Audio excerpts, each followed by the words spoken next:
When it comes down to long-term fasting, people have their opinions. But in this video, I want to break down the true health benefits of a long-term fast. I'm talking about a 24 or even a 48 or even a 72-hour fast. I've done enough videos around the world of intermittent fasting. It's time we talk about prolonged fasting in some exquisite detail. Now, mind you, this is going to be a part 1 of 2.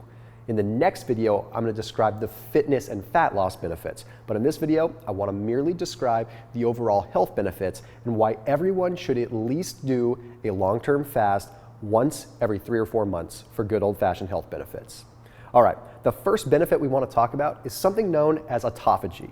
Now, autophagy is something I've talked about in a lot of videos, and it's quite common. In fact, it happens in all of our cells every single day, but it happens a lot more when we're fasting. What autophagy is the cell recycling. It's a built-in mechanism of the cell to basically eat its not used parts, basically using them for fuel so that it can create new, more efficient parts of the cell. You see, basically, these cells create new membranes that go around and eat all the parts of the cells that don't need to be used anymore. When these cells that are wasted or these cells that are old and really decrepit and not being used anymore accumulate, they end up causing the body to become very inefficient. They can cause damage in the body. They can turn into free radicals. But more often than not, they just make the cells sluggish. So when we can actually increase the ability of the cell to recycle itself, we are really, really making an impact. I want you to envision it like this. Okay? If you could look at your body and say, hey, I have excess body fat that I need to get rid of. Well, what if you could actually utilize that body fat as a source of fuel and recycle it and perform better? Well, that's the same thing that is happening with a cell when it goes through a high-powered autophagy phase. It's doing just that. The cell is utilizing its own fat for fuel. It's trimming the fat, so to speak. Now, when we're talking about the brain in particular, autophagy is extremely, extremely important because the brain goes into a very cool neuroprotective phase when autophagy occurs. Basically, what that means is when the brain starts trimming all the fat, it ends up going into a very heightened sense of cognitive function. Our brains work better simply because they're functioning more efficiently.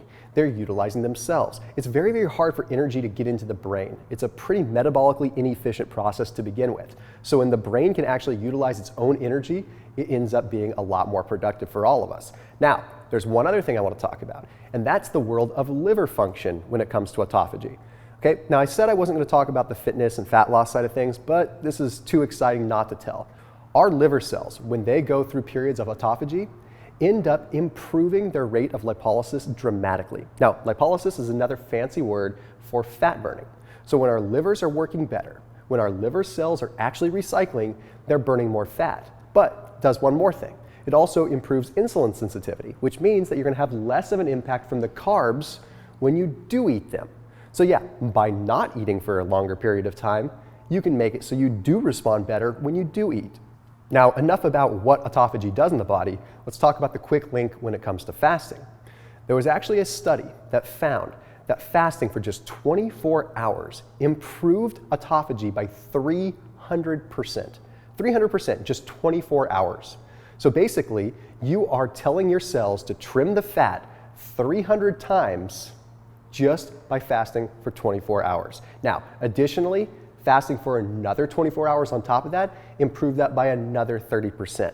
So basically, if you're fasting for 24 or 48 hours, you can improve your rate of autophagy by 330%. That's pretty darn remarkable. Okay, enough about cells eating themselves. Let's talk about the next thing. The next one is the immune system.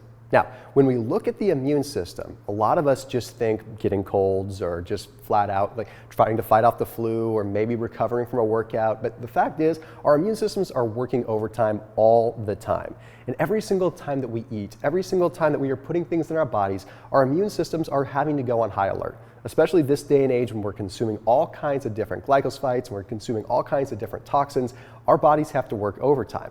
Well, USC did a study.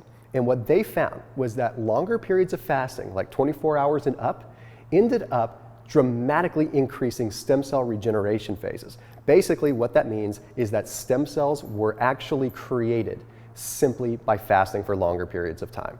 For those of you that don't know what a stem cell is basically a cell that recreates life in a given area of the body. For example, someone that has a bum knee might go to the doctor and get a stem cell injection in their knee. The reason that they're going to do that is in the hope that it starts to bring new life back to the knee, starts to put new cells there, basically embryonic, brand new stem cells.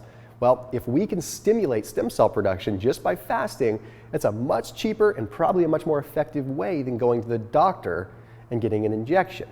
Now, when it comes down to stem cells, another thing is at play, something known as pKa. Now, pKa is a specific enzyme, and it's not really required when stem cells are produced. You see, pKa increases as we age, and as we age, our stem cell development really starts to diminish.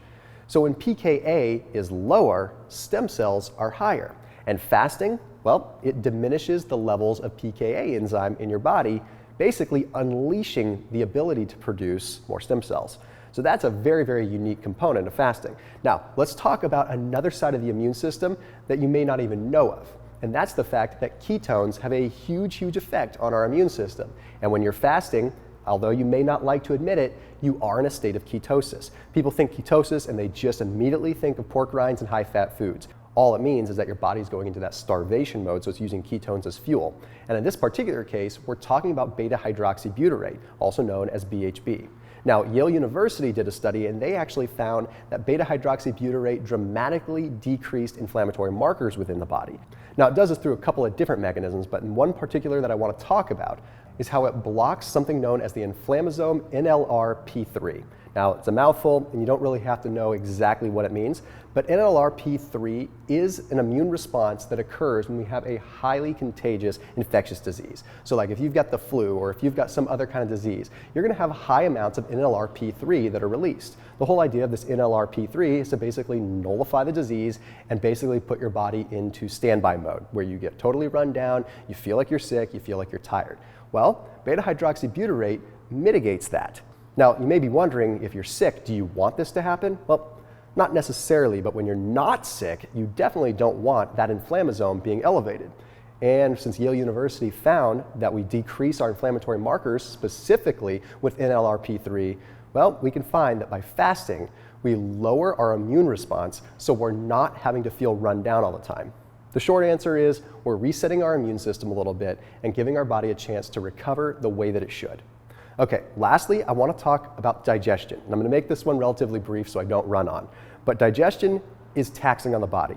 Whenever we eat something, it takes about 65% of our energy to break it down.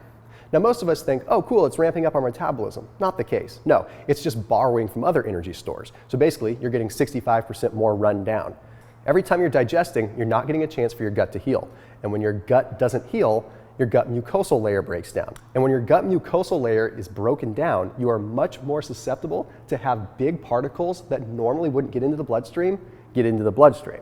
And when that happens, it can trigger autoimmune diseases, which end up making you feel extremely fatigued and make it so you can't be your best self. So by literally giving yourself a break from eating, you're literally allowing your body to heal the digestive system, meaning the mucosal layer that is broken down every single time you take a bite of food is finally getting a chance to recover.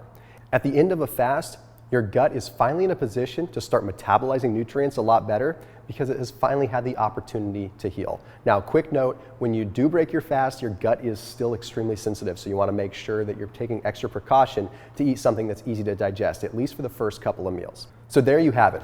There is part one of long-term fasting, how the benefits of fasting can really end up making you the best possible version of yourself. I want to make sure that you stay tuned for the next video that I do on prolonged fasting that's going to really address more of the hormonal and more of the long-term fitness and fat loss and even muscle building effects, because yes, not eating can literally help you build muscle and burn fat too. So I want to make sure you stick around for that video. As always, keep it locked in here on my channel and comment if you have any ideas for future videos. I will see you soon.